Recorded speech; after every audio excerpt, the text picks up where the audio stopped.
Dave and Tina. Thank you for joining us today. Today we're going to show you what we specialize in at APT with Aero, and that's machine building and brushes and brush tools, abrasive brush tools for surface cleaning and finishing.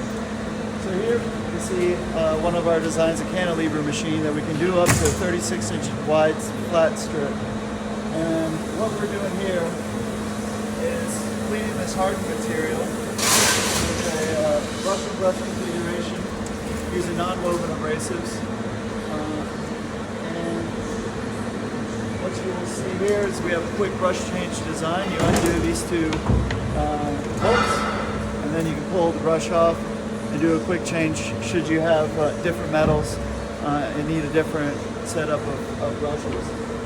And here you have the safety glass that comes down, and we also have the machine traversing slowly, so that as the brush is running, you're constantly dressing the brush and therefore keeping the cylinder, and then you can use the brush for the whole life of the brush without ever having to take it out or dress the brush.